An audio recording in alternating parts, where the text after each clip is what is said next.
فراہم کردہ اعداد و شمار کو یہ کہہ کر قبول کر لیا کہ چونکہ اس سلسلے میں کہیں اور سے قابل بھروسہ اعداد و شمار دستیاب نہیں، اس لیے یہ ماننا پڑے گا کہ آرمی ایکشن سے 26,000 افراد ہلاک ہوئے۔ یہ جی ایچ کیو کے اعداد و شمار تھے، یعنی کمیشن نے جی ایچ کیو کے اعداد و شمار کو سچ مان لیا، تو ان اعداد و شمار کے مطابق 26,000 افراد جو ہے وہ پھر بھی ہلاک ہوئے، اگر ہم اس کو بالکل بھی سچ مان لیں۔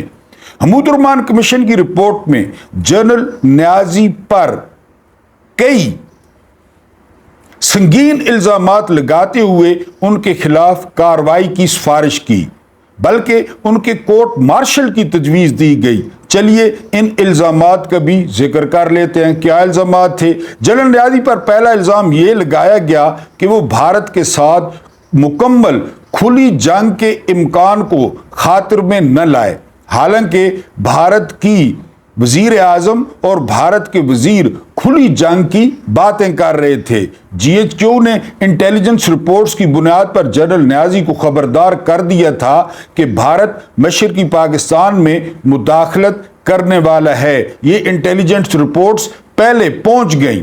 اس کے باوجود جنرل نیازی فارورڈ پوسچر میں فوجی تعینات کرتے رہے، حالانکہ بھارت کی ممکنہ جارحیت کی صورت میں ایسا کرنا انتہائی غیر مناسب ہو چکا تھا۔ جنرل نیازی پر دوسرا الزام یہ لگایا گیا کہ ان میں پیشہ ورانہ اہلیت کا فقدان تھا۔ وہ بھارت کی کھلی جارحیت کے اندیشے کے باوجود ابھی تک اس چکر میں پڑے ہوئے تھے کہ باغیوں کو زمین نہ ہتھیانی دی جائے، زمین کہ وہ وہاں بنگلہ دیش کے قیام کا اعلان نہ کر سکیں۔ ان کا فوکس صرف اس پہ تھا۔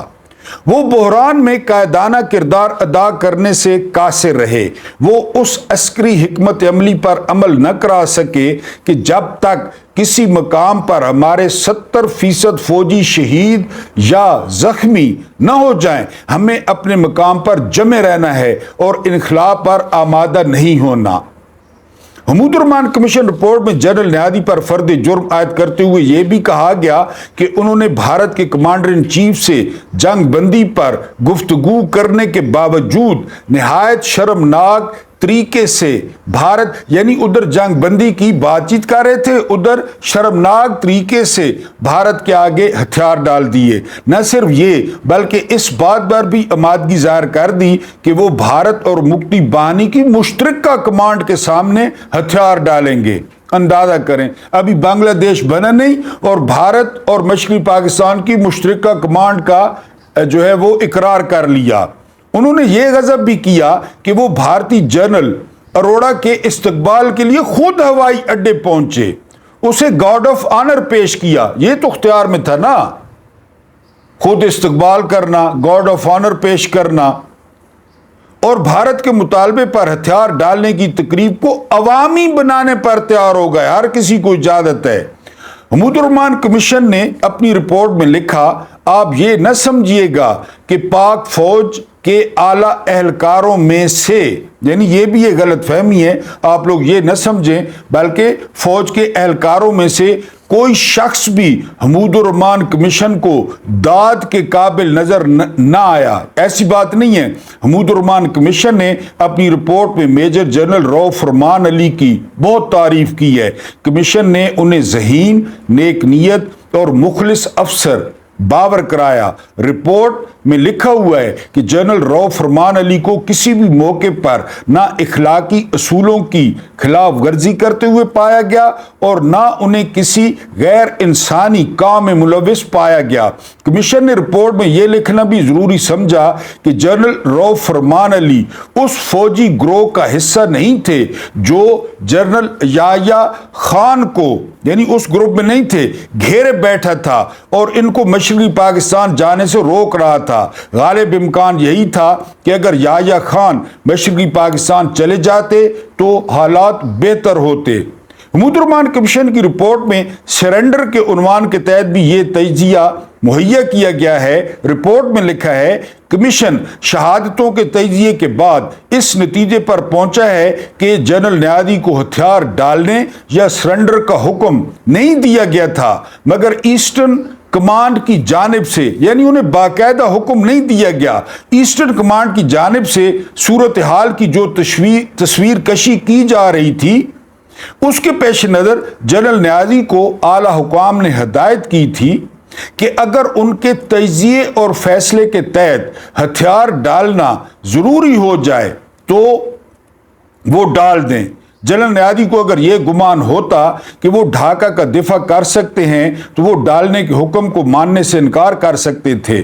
ان کے اپنے اندازے کے مطابق ان کے پاس ڈھاکہ کے دفاع کے لیے 26,400 فوجی تھے، چنانچہ وہ 2 ہفتے تک ڈھاکہ کا دفاع کر سکتے تھے، کیونکہ دشمن کو اپنی نفری ڈھاکہ کے آس پاس جمع کرنے کے لیے 1 ہفتہ درکار تھا، اور دوسرا ہفتہ وہ ڈھاکہ کے گرد موجود عسکری قلعے کو فتح کرنے پر صرف کر سکتا تھا۔ اگر جنرل نیازی ایسا کرتے ہوئے مارے جاتے تو وہ تاریخ بنا جاتے اور آنے والی نسلیں انہیں شجاع شخص اور ایک شہید کی حیثیت سے یاد رکھتی، مگر حالات سے ظاہر ہے کہ وہ 7 دسمبر 1971 کے بعد جنگ لڑنے کی خواہش یا ول ٹو فائٹ سے محروم ہو چکے تھے۔ حمود الرحمن کمیشن صرف حالات و واقعات کا تجزیہ کر کے نہیں رہ گیا، بلکہ اس نے اپنی رپورٹ میں لکھا کہ مشرقی پاکستان کی علیحدگی کے ذمہ داروں کے خلاف مقدمات چلنے چاہیے۔ حمود الرحمن کمیشن کی رپورٹ نے اس حوالے سے کیا کہا، انہی کے الفاظ میں ملاحظہ کیجئے۔ General Yahya Khan, general Abdul Hamid Khan, general Pirzada, lieutenant general Gul Hassan Khan, major general Ghulam Umar اور میجر جنرل مٹھا خان پر اس الزام کے تحت کھلے عام پبلکلی مقدمہ چلنا چاہیے کہ انہوں نے field marshal general Ayub Khan سے اقتدار چھینا۔ اپنے مقاصد کی تکمیل کے لیے انہوں نے 1970 کے انتخابات میں سیاسی جماعتوں پر دھمکیوں، ترغیب اور رشوت کے ذریعے اثر انداز ہونے کی کوشش کی۔ ابھی بھی آپ سن رہے ہیں نا محمود خان اچکزئی کو اور مولانا فضل الرحمان کو کہ ایک ایک سیٹ کتنے میں بیچی گئی۔ 70 میں بھی یہی الزام تھا، 70 میں بھی یہی الزام تھا کہ جی رشوت الیکشن کے دوران کوشش کی۔ اس کا مقصد 1970 کے انتخابات میں خاص قسم کے نتائج حاصل کرنا تھے، خاص قسم کے 8 فروری۔ اگرچہ اس رپورٹ میں بہت سے جرنیلوں پر مقدمہ چلانے کی سفارش کی گئی، لیکن بدقسمتی سے نہ کسی جرنیل پر مقدمہ چلا، نہ کسی کے خلاف کوئی انکوائری ہوئی۔ جنرل یحییٰ خان اور جنرل نیازی مرے تو انہیں مکمل فوجی اعزاز کے ساتھ دفن کیا گیا۔ حمود الرحمن کمیشن کی چند سفارشات کا بھی یہاں ذکر ضروری ہے۔ حمود الرحمن کمیشن کی ایک سفارش یہ تھی کہ تمام فوجی اہلکار اپنے اور اپنے اہل خانہ کے اثاثوں کے گوشوارے جمع کرائیں۔ پہلے دن سے اس ملک کا مسئلہ اثاثے، جب اقتدار میں ہوں تو اثاثے اور اقتدار سے جائیں تو اثاثے آپ کو پتہ چل جائے گا۔ اگر کسی مرحلے پر کسی افسر کے اثاثے اس کی جائز آمدنی سے زیادہ پائے جائیں تو اس کے خلاف فوری کارروائی کی جائے۔